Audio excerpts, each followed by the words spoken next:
Lena Weiss's life looked perfect from the outside. She had grown up in a quiet, orderly, almost flawless town in Germany. The streets were swept at the same hour every morning, and the neighbors opened their curtains at the same times each day. Life was smooth and safe enough that it left no room for too many questions. She was an only child. That fact neither spoiled her nor made her lonely. On the contrary, all of her parents' attention was focused on her, shaping Lena into someone calm, observant, and strong in her inner world. She enjoyed spending time alone. She could sit by the window for long periods, watching people's faces, trying to guess what they were thinking in those years. She did not know what fear was, because fear is usually born from lack, and there was nothing missing in Lena's life. The year she started high school, she met Jonas Keller. Their first encounter was an ordinary moment. Jonas was a new student in the class. They often caught each other's gaze, and every time they realized they had been looking at one another. There was no sudden spark inside Lena at that moment. She only noticed that the boy's eyes were unusually calm. Over time, they became friends. Jonas was not talkative.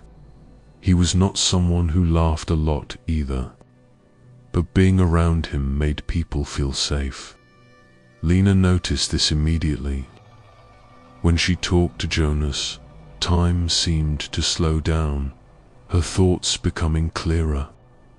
With him, the world felt less complicated. Their love grew quietly.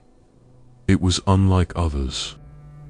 There were no jealous outbursts, no loud arguments. There were long walks and whispered conversations at night. Jonas liked to plan the future. Lena preferred to stay in the moment. They balanced each other. When they went on to university, everyone expected them to break up, but they did not. They continued studying in the same country, in the same city. Days followed one another. When Lena was with Jonas, she never noticed how time passed. The sense of safety she had known in childhood remained intact beside him, until that phone call came. One evening, Jonas came to Lena, his voice carrying an excitement he was trying to suppress. He had received a job offer from London, from a major company, the kind of offer that could push his career forward for years. As Jonas spoke, Lena listened, but the words did not truly reach her. There was only one thought in her mind. Separation, Jonas noticed. "We'll go together," he said. But even in that sentence, there was uncertainty. In the end, they decided to get married. Lena accepted the decision not out of courage, but out of inevitability, because she could not imagine a life without. Jonas went to London first. Lena stayed in Germany. She enrolled in a language course. As she learned English, she memorized each word not just as a language, but as part of a new life. At night, lying in bed, she missed Jonas's voice. But she kept telling herself it was temporary. Months later, they married and Lena left her family home. The safe walls of her childhood, everything she had known, and moved to London. When she first saw the house, she was surprised. It was a two-story, modern, spacious building. It had large windows and a well-kept garden. Beneath the ground floor was a basement. Jonas had chosen the house. Lena was not sure she could get used to a home she hadn't chosen herself. But the moment she stepped inside, she felt something unexpected. The house felt warm, as if it had been waiting for someone for a long time. The furniture was arranged. Days passed. Jonas worked.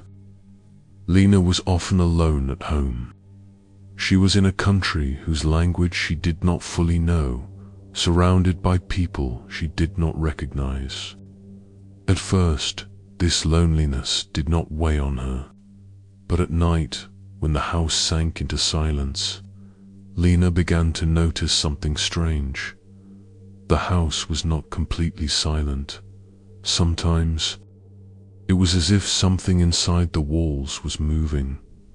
At first, Lena did not pay much attention to it. It was a new house, a new country. People could feel things like that while adjusting, but that feeling became more distinct with each passing day, and Lena did not yet know it. But the truth that she was not alone in that house would soon reveal itself. Lena's days in London began to blur into one another. Jonas left the house early in the morning and often returned after dark. Lena stayed at home. She attended her language course a few days a week and spent the rest of her time wandering through the house. She looked out the windows, watching the lives of the neighbors.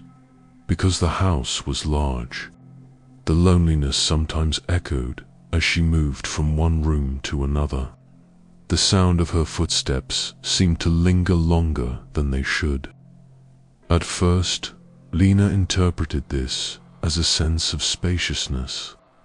It was a big house. She would get used to it, but one day, she heard it at first. It was very faint, as if someone were lightly tapping a wooden surface with the tip of a finger. Lena froze and listened. The sound was coming from inside the house, but she couldn't tell exactly where. Her heart sped up. She smiled to herself. "The house is settling," she whispered. That sort of thing happened in new homes. After a while, the sound stopped. Nothing else happened that day, but Lena couldn't forget it. When Jonas came home that evening, she didn't mention it. It was something small. She didn't want to make it bigger than it was. The next day, when Jonas went to work, Lena was alone again. As the hours passed, the house seemed to grow even quieter. She turned on the television and raised the volume more than usual. While moving around the kitchen, she suddenly heard the same sound again. This time, it was clearer. It sounded very much like a hammer, gently striking wood. The sound was coming from below. Lena stopped where she was. She set the glass in her hand down on the counter. Her heart felt as if it might burst out of her chest. She took a deep breath and listened carefully. There was no doubt the sound was coming from the basement. She decided to see the basement for the first time. She stood nervously at the top of the stairs. The sound hadn't stopped, if anything. The intervals between the taps had grown shorter. Cool air drifted up from below, brushing against her skin. She opened the basement door and turned on the light. The moment she did, the sound stopped. The steps were concrete. She went down slowly. With each step, her heartbeat grew faster. The basement was empty, clean, orderly. There were only a few boxes and shelves around. No movement. Nothing out of place. Lena felt relief wash over her. "I'm being ridiculous," she muttered to herself. She turned toward the stairs to go back, just as she placed her foot on the first step. The lights suddenly went out.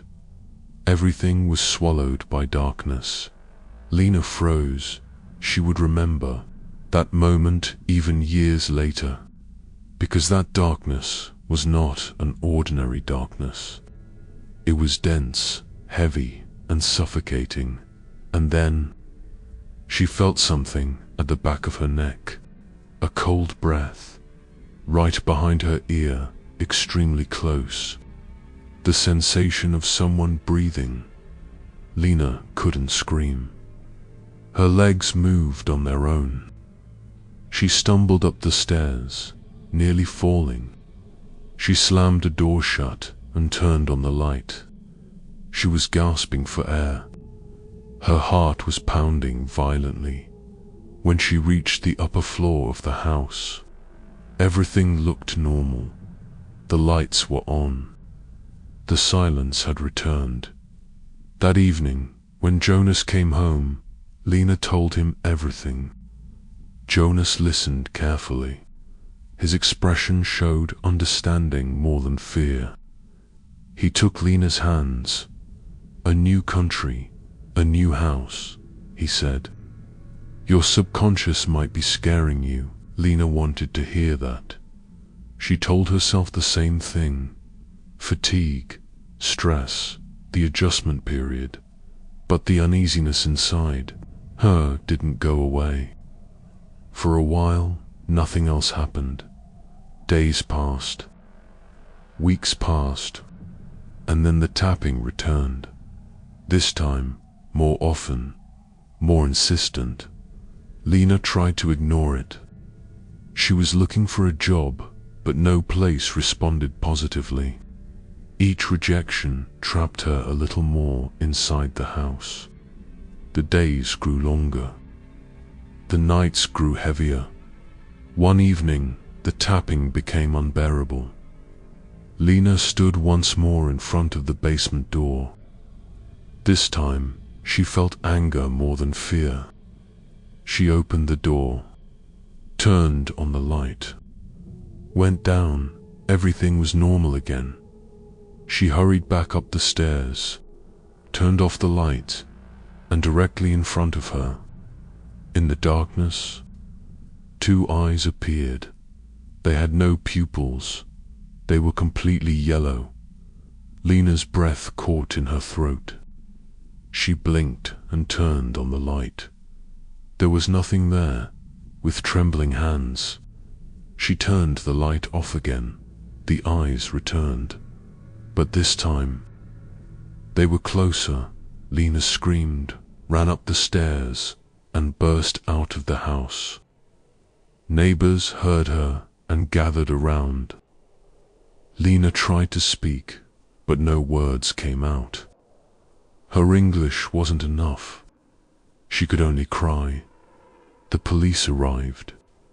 Jonas was called. That night, for the first time, Jonas saw real fear in his wife's eyes. And from that moment on, Lena's life entered a path from which there was no turning back. When the police searched the house from top to bottom, Lena was sitting in the corner of the living room. She had pulled her knees up to her chest and wrapped her arms tightly around them. Her eyes were fixed on the basement door. It was closed, but Lena was certain that something was still there. The police went down into the basement as well. They turned on the lights. They checked the shelves. They examined the walls. There was nothing. No sign of forced entry. No broken window. No open door, nothing at all. While Jonas spoke with the officers, Lena watched them from a distance. Jonas's expression had hardened. He was worried, but there was something else in his eyes as well. Confusion. He could not make sense of what had happened. After the police left, the house sank into silence. This silence was different from the ones before. It was heavier, more threatening. Jonas sat down next to Lena. "Maybe you should go to Germany for a while," he said softly. "See your family. Get some rest." Lena lifted her head and looked at him. In that moment, she saw that Jonas did not truly understand her. For the first time, her anger was directed not only at the creature, but also at Jonas. "It was real," Lena said. "I saw it." Jonas did not respond, but that silence told Lena everything. The following days were difficult. Jonas continued going to work. Lena stayed at home. Now she quickened her steps whenever she passed the basement door, and at night she did not dare to turn off the lights. The noises sometimes stopped, sometimes returned. But now, more than the sounds, Lena noticed the feeling as if someone was watching her. During this time, she met their next-door neighbor, Margaret Hill. She was a middle-aged woman, calm, soft-spoken. She immediately noticed Lena's condition and invited her over for tea. For the first time, Lena wanted to leave the house. Margaret's home was smaller, but it felt warm. For the first time, Lena felt herself relax. That day, she told Margaret everything she had experienced. As she had hoped, Margaret did not mock her. She listened carefully. "Sometimes," Margaret said, "some houses are more than just walls." That sentence sent a chill through Lena. As the days passed, the noises decreased. Lena wanted to see this as a sign of recovery. She told herself that what she had experienced was psychological. Jonas wanted to believe that too. One evening, Lena fell asleep in front of the television. In her dream, she was in a dark place. But within that darkness, she felt that she was not alone. A breath brushed against her face. In fear and panic, Lena opened her eyes, and she saw it. The creature was standing right in front of her. It was inverted. Its neck was bent at an unnatural angle. It seemed to have no face, but its eyes, those eyes were yellow again, pupilless, looking straight into her. Lena froze. Her heart was pounding wildly, but no sound came out. "What do you want from me?" she asked in a trembling voice. The creature slowly moved closer. Its mouth opened, but the sound that came out was not human. "Either you kill yourself," it whispered, "or I will kill you." Suddenly, its hands wrapped around Lena's throat. They were cold, bony, an unbelievably strong dot. Lena could not breathe. She wanted to scream, but no sound came out. Her vision darkened. In that moment, she thought she was dying. When she opened her eyes, she was on the floor. The living room was silent. The creature was gone. Trembling, Lena ran to the bathroom and looked. In the mirror, there were bruises on her neck. This was not a dream. When she went to the window in the kitchen to drink some water, she saw it outside the glass. The same eyes, the same gaze. Lena screamed. She called Jonas and told him everything. Jonas was tired. His voice held patience, but not belief. "Let's go to the hospital tomorrow," he said. "I'll be working late tonight." When the call ended, Lena was crying. That night, she called Margaret and told her everything. Margaret listened quietly, then finally said, "I know someone. He deals with things like this. We need to talk to him." For the first time, Lena felt hope.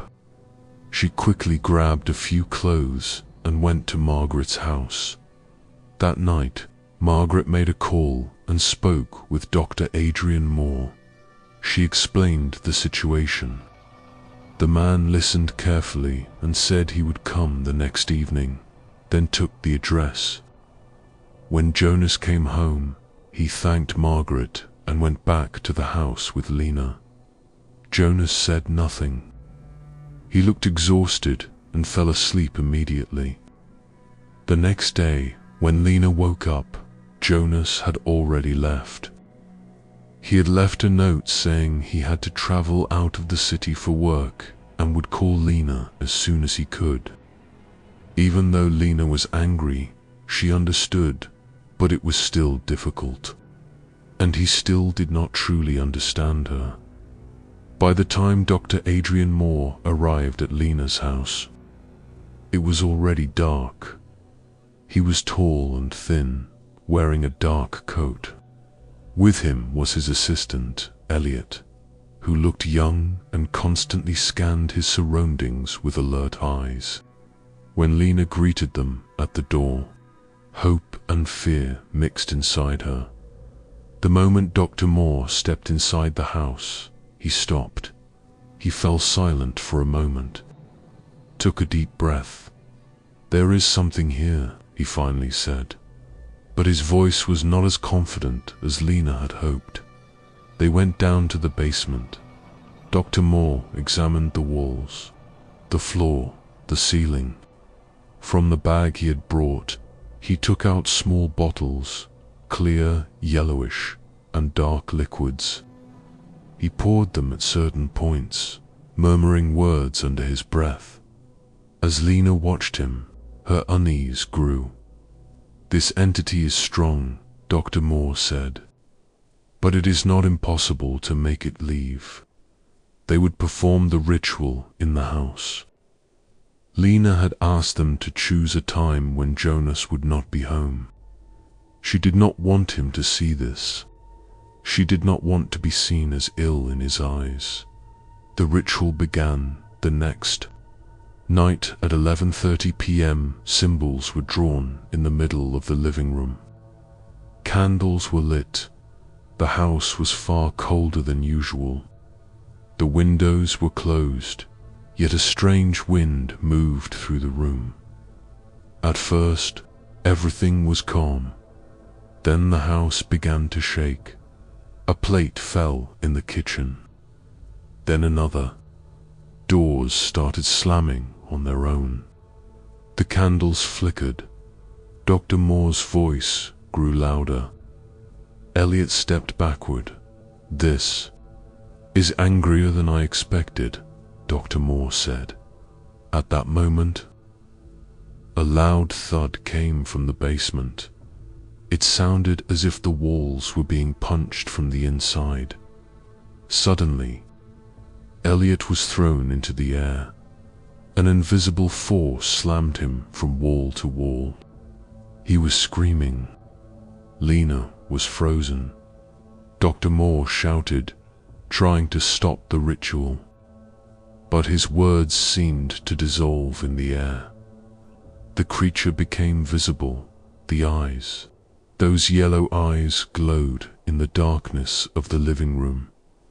When Elliot hit the ground, he was motionless. Dr. Moore panicked and backed away. Lena was screaming. The house seemed to be going mad. The walls sounded as if they were cracking. Dr. Moore stopped the ritual halfway. "I can't handle this," he said, trembling. This is wrong. It could destroy us." He lifted Elliot from the floor and looked at Lena. "There is no easy escape from this.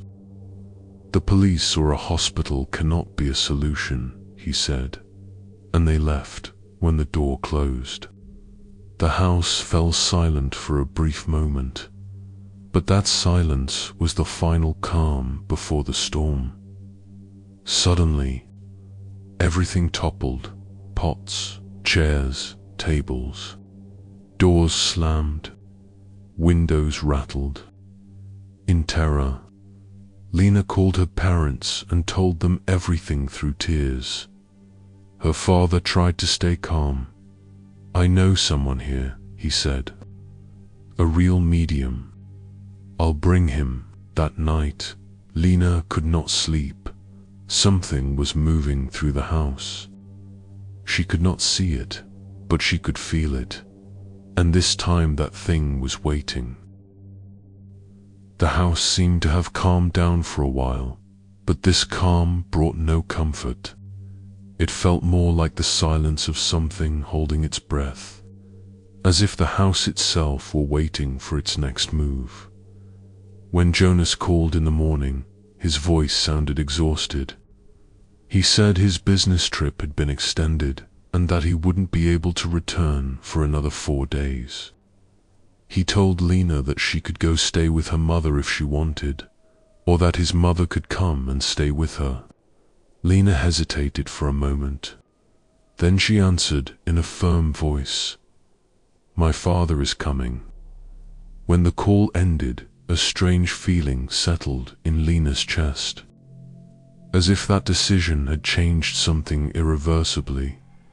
During that time, Lena stayed with Margaret. On the evening of the second day, her father arrived with a woman. It was someone Lena had never seen before, Helena Korgmer. She was middle-aged, but her face carried a hardness untouched by age. The moment she stepped into the house, her eyes changed. Helena stopped as soon as she entered. She took a deep breath, then tilted her head slightly to the side. "What is here?" she said in a calm but precise voice. "Did not come alone."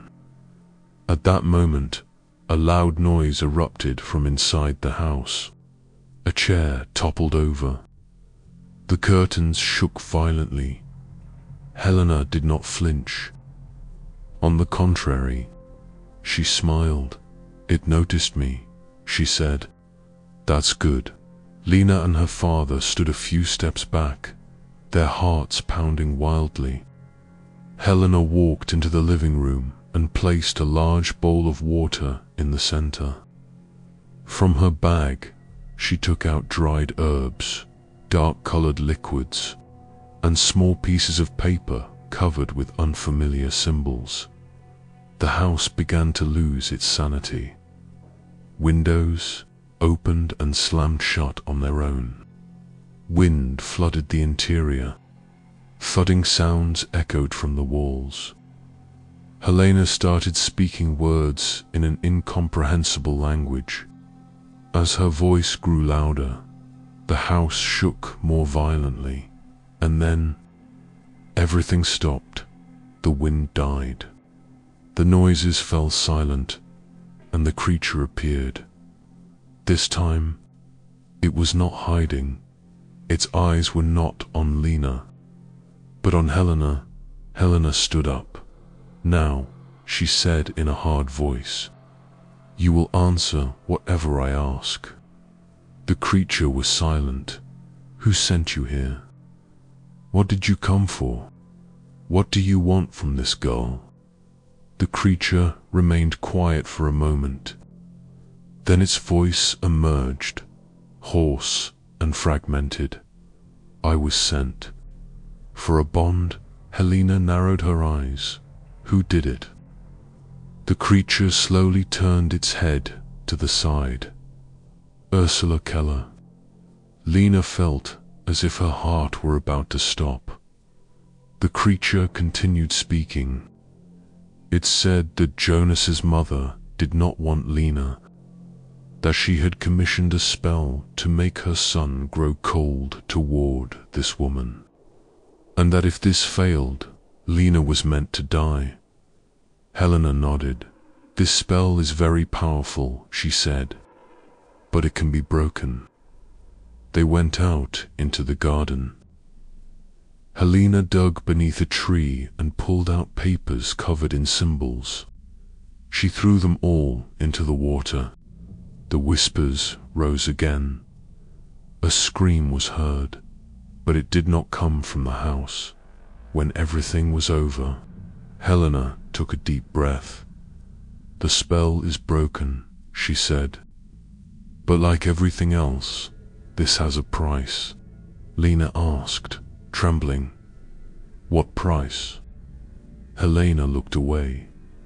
This entity will take someone in return, and that someone will be the one who cast the spell that night. Far away from London, Ursula Keller died a horrific death. When Jonas received the news of his mother's death, he landed in London early the next morning. When Lena met him at the airport, Jonas's face was unrecognizable. His eyes were sunken not from lack of sleep, but from trying to understand something he could not grasp. They didn't speak. They simply moved forward together. Ursula Keller's death was recorded as a sudden heart attack. No one questioned it. No one knew what had happened in the darkness of that night, and no one wanted to know. At the funeral, Lena stayed in the background. Jonas's sister kept looking at her throughout the ceremony, long, deliberate glances. For the first time, Lena understood that she knew, but neither of them said a word. Some truths only exist once they are spoken, and neither of them wanted that truth to exist. When Jonas returned to London, he had changed. He was warmer, gentler. He was closer to Lena. It was as if an invisible knot between them had been undone and replaced with a quiet bond. Their arguments ended. The tension dissolved. Love returned to Jonas's eyes when he looked at Lena. The house had changed too. The knocking sounds were gone. The basement was silent. The nights were dark but empty. Before leaving, Helena Chagma had spoken to Lena alone. These kinds of things, she had said, never leave a person completely, but they can no longer follow you.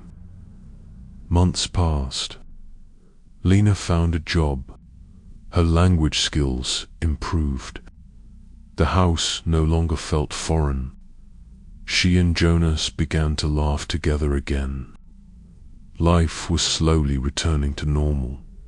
A year later, they had a daughter. She was a small, quiet baby. Sometimes her eyes seemed to observe too carefully. When Lena noticed this, a chill ran through her, but then she scolded herself. She no longer wanted to assign meaning to everything.